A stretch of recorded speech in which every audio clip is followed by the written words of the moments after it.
Booleroo Centre grew to service the needs of farming families, and it is this agricultural history that has shaped the township. It earned its name as the centre of the survey hundred of Booleroo, derived from an Aboriginal word roughly translated to place of mud. Today, Booleroo Centre is still a service centre for the grain and livestock producers of the surrounding areas.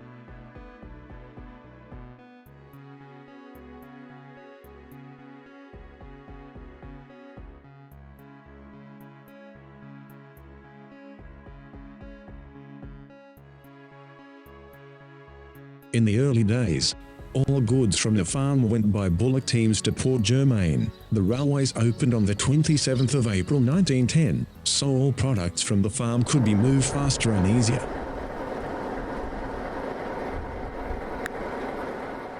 Nowadays the rumble of trains has gone, but once a year Booleroo Centre comes alive to the smell of smoke, steam, and sounds of tractors and stationary engines.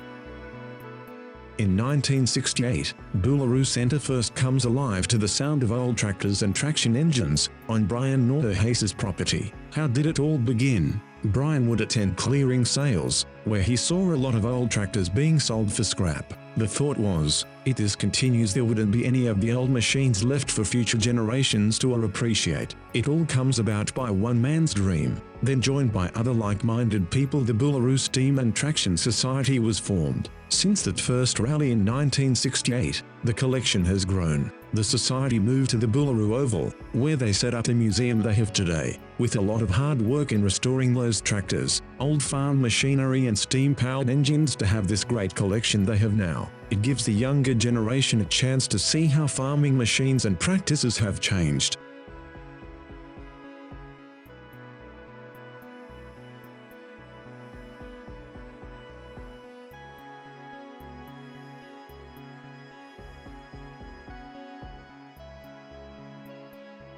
The Booleroo Steam and Traction Preservation Society Museum is a world-class display that attracts visitors from all over the world. The museum features South Australia's largest collection of steam and traction engines, with more than 150 machines on permanent display.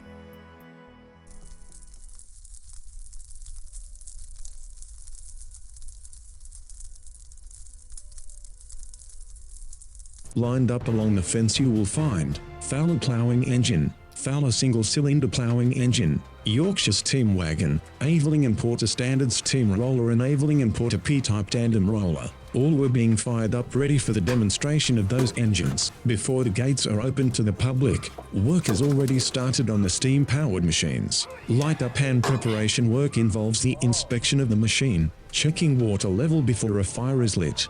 While warming the engine, it is time to oil and grease all the moving part. Fill a bunker with wood ready for the day's activities. Yorkshire Steam Wagon, number 34, of 1903, by the Yorkshire Patent Steam Wagon Company of Leeds, England. It is the oldest known surviving Yorkshire in the world. Imported by T. Russell of Geelong, Victoria, and used by Smith and Timms in Adelaide, South Australia, before going to Whyalla, South Australia for use in the construction of the town's first dam. It finished its working life in 1918, while one person goes about filling the bunker with wood, while another person does the oiling and check of the moving parts.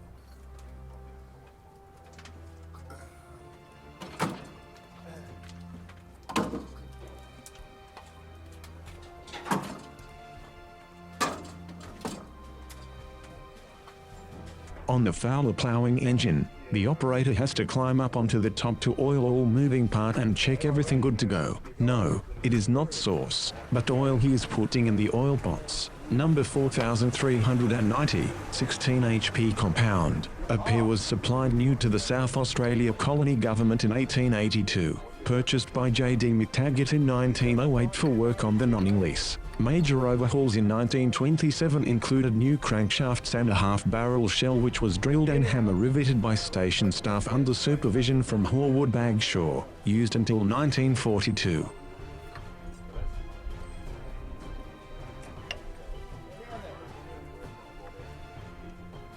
Showing the builder's plate of John Fowler and Company of Leeds. Unlike your car, You just don't turn a key to start these machines. You are starting off with a cold, lifeless lump of steel. You have to bring it to life by building up steam pressure. Those machines are alive and breathing because they take work to keep them going. You must keep putting wood on the fire and water in the boiler when required.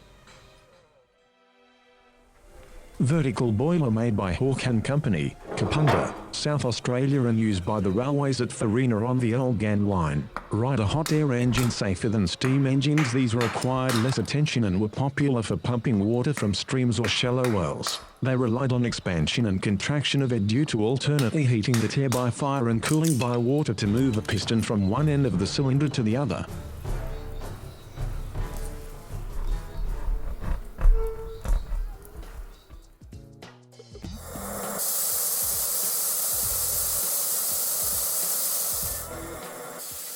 Blackstone engine number 123,545, type RCG 115 HP at 195 revolutions per minute, bore 18 inches, stroke 24 inches. Features include air blast injection and hot bulb ignition. It was tested by the factory on the 4th of January 1917 before being exported to Clutterbuck Brothers of Adelaide, South Australia. It was used to pump water at Mapalonga Pumping Station, South Australia. The last time it was used was during the 1956 floods, where it was driving two centrifugal pumps of approximately 18 inches diameter.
To start with.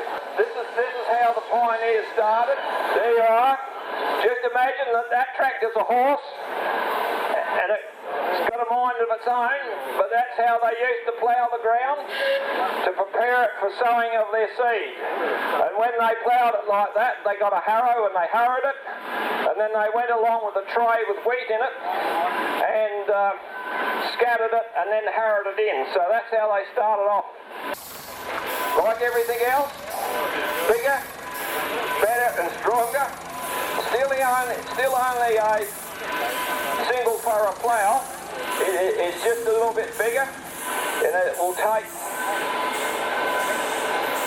You can see this is a much bigger plough. Now he's starting to bite in a bit, but when he gets into that furrow, they probably might nearly have had to have two horses to pull that one. Next plough is 115 years old, made in Carrington, South Australia, which is about 70 kilometres north of Booleroo Centre, in a factory that employed 70 men. Invention was a great piece of invention. People that had a post hole digger. My father and his brother used to go out on moonlight nights after tea and dig post holes. Now that's a fair undertaking, and they did it with a crowbar and a shovel.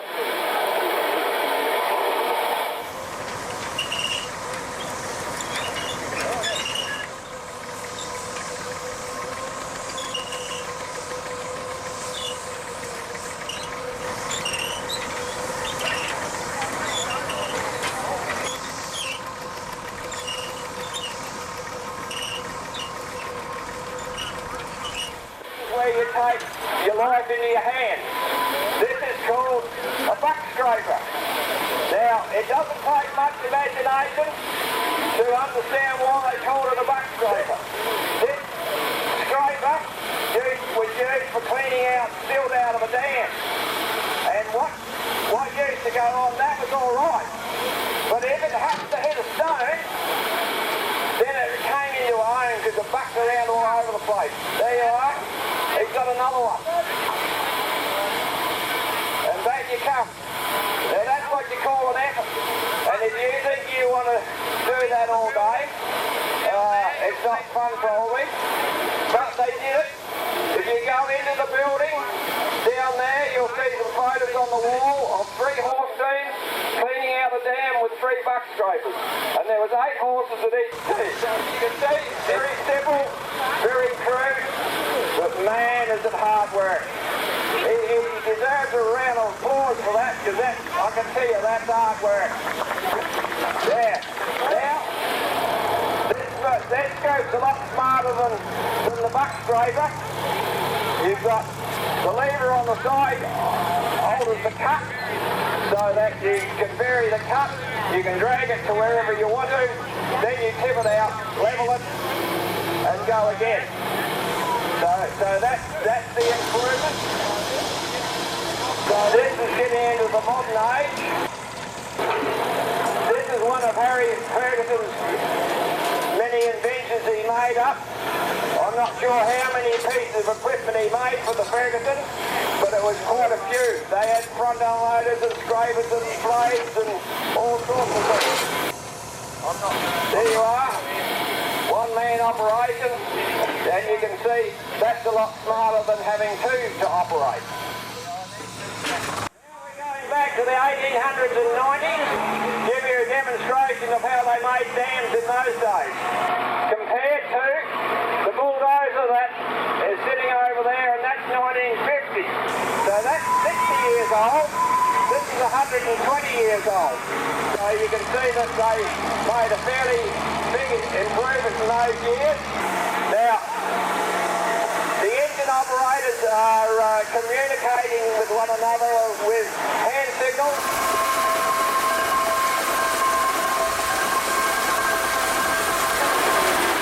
Now the ploughman is going to do a switch around.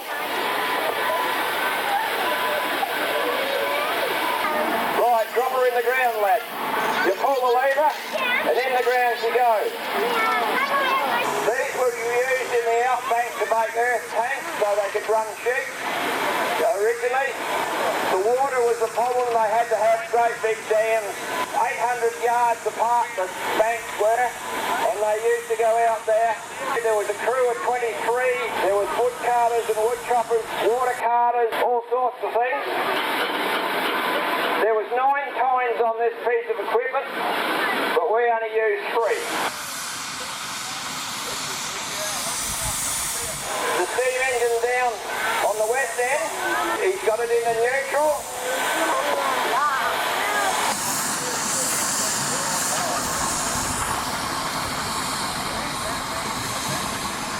He's giving him the whine signal. And we will pull on the rope. The rope will pull the turntable on top.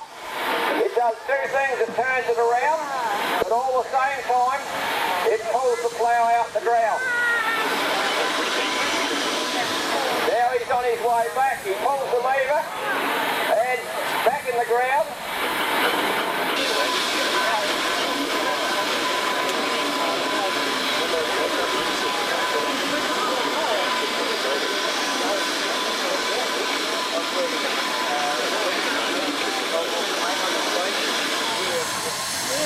The steam engine usually works at 120 psi.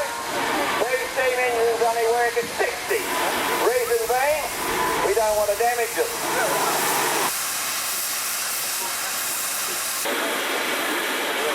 Now I'd like you to notice this operation. He is going to bring the ploughing engine forward.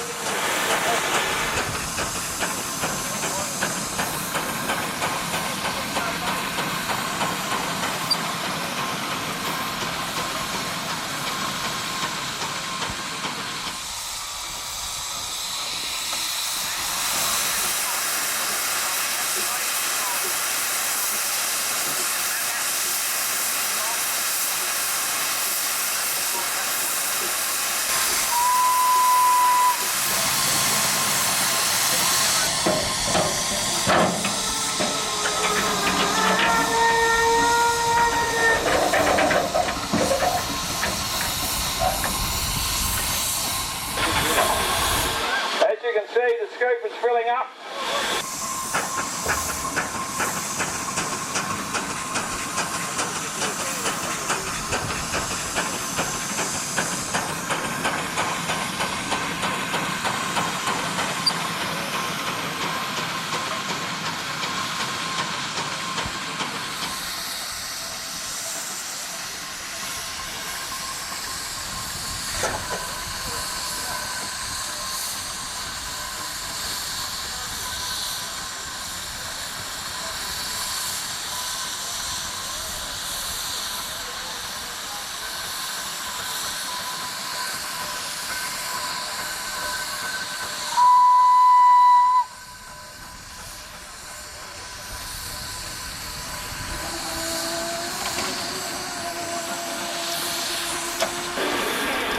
So you can see they've got a scoop full.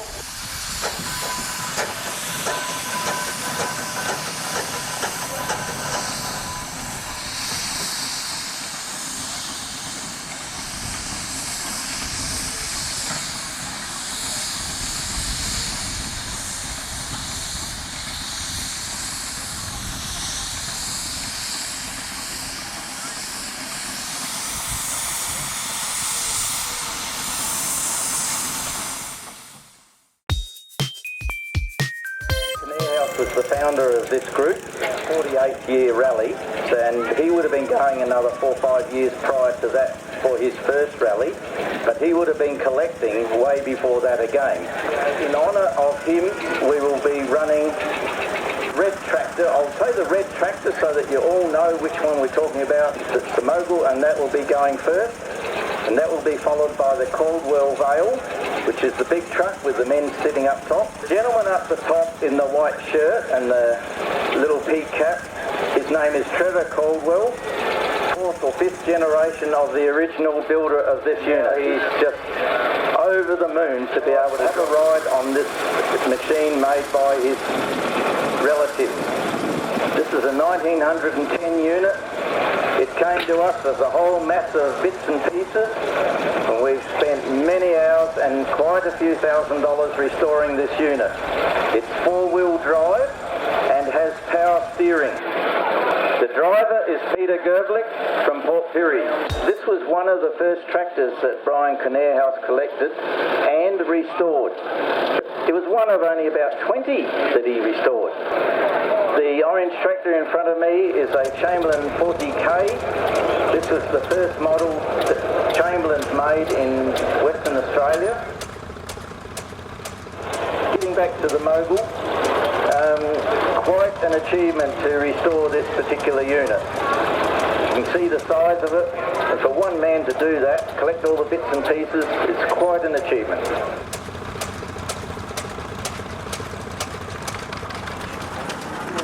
A Lance Bulldog Model S, 1953. This is still a bit difficult to the other Bulldogs in it. Has a 2-cylinder engine.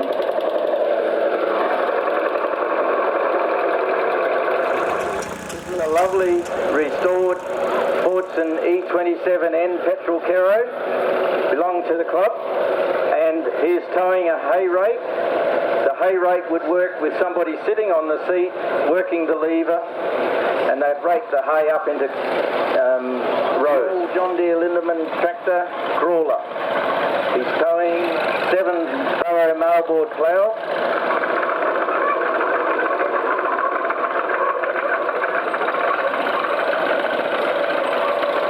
And that's driven by the owner, Ken Arnott, from Booleroo. This is a very, very early Alice Chalmers Model U, come out from America. When these were built, they were one of the strongest tractors around. This came originally from Morgan, then it went over to Yongala, and it was compared to a team of 10 to 20 horses. So that just gives you an example of the power. Going past me again is this very early Kelly and Lewis, driven by one of our young ladies who's just so keen to hop on her tractor, or one of these tractors.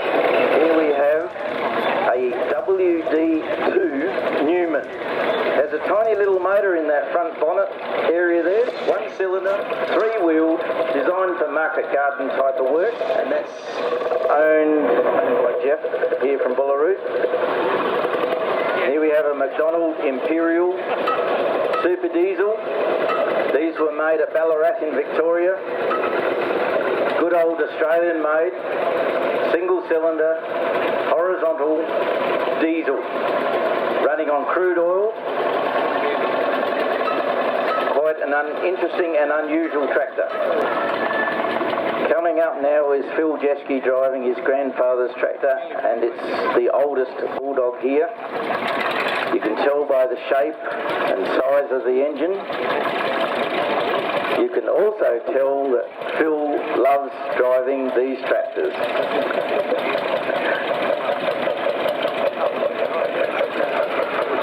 The first tractor in the collection that was restored by my father, Louis Jeske, who was in the original foundation club.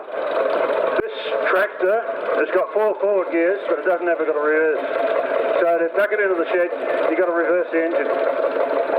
This lovely cross-engine case coming past us now is driven by Hedley Cock, who owned it originally. The motor is different to all the others in that it goes across the frame, thus the name cross-engine case. It's called an 1832. 18 means it has 18 brake horsepower at the drawbar and 32 horsepower at the belt pulley. Made in 1926. A reliable broad-acre paddock in its heyday. Lance Bulldog is a Model N, 1936. We have talked about it before, 2-cylinder, opposed, hot bulb ignition, runs on crude oil. It develops 40 brake horsepower on the belt pulley and 30 on the toe. It's purchased in 36 on steel wheels, used for farming in the Wallachara area, which is just above Booleroo Centre. And then at Quorn, pulling a 24-hoe shearer combine. Later it was recovered from Murraytown and fully restored. Is an international truck driven by Andrew Todd from Port Pirie, 1922, as the 1922 version, and he's accompanied by our new member David. Notice the tyres, they're solid rubber, no need for windscreen wipers. 1020 McCormick Deering driven by Bryce Pole from the Barossa Valley Club, beautifully restored, purring like a kitten. McCormick Deering 1530, 1927, 4-cylinder. It was originally fitted with a gas producer and worked with that unit that's on the back. This particular unit is a magnificent Holt Model M29, made in 1924. It's a 4-cylinder. Fairly big motor, 4 3/4 by 6-inch stroke. 3 forward gears, 1 reverse. We don't know a lot about its previous history, but it came originally from Kalunga, which is just above Clare and Brinkworth. And we're really proud to own this unit because there's not very many of them around. I know of one in an unrestored condition in Adelaide itself, but I don't know of any others around this area. And even though it's made in 1924, just have a listen to that motor. It's just purring without any hiccups. You can almost sense the feeling of power. We have the white steamer leading the old cars. We're very, very pleased to see that in the lead. The owner of this has brought this unit all the way over from Ballarat, and we're just excited to have this vehicle here to show off to you today. If you get a chance after the parade, talk to the owner. He's got that bowler hat on, and he is just a wealth of knowledge. So we picked up a few passengers, and he should should be moving off shortly.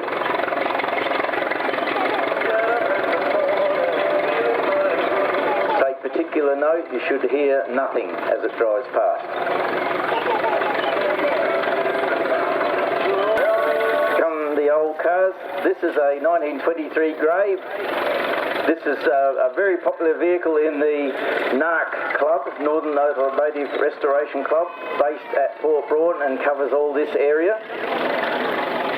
It was bought off of Don Wilston when he folded the Girolka Rural Museum. Restored within a year, and it is one of only very few in existence in the world.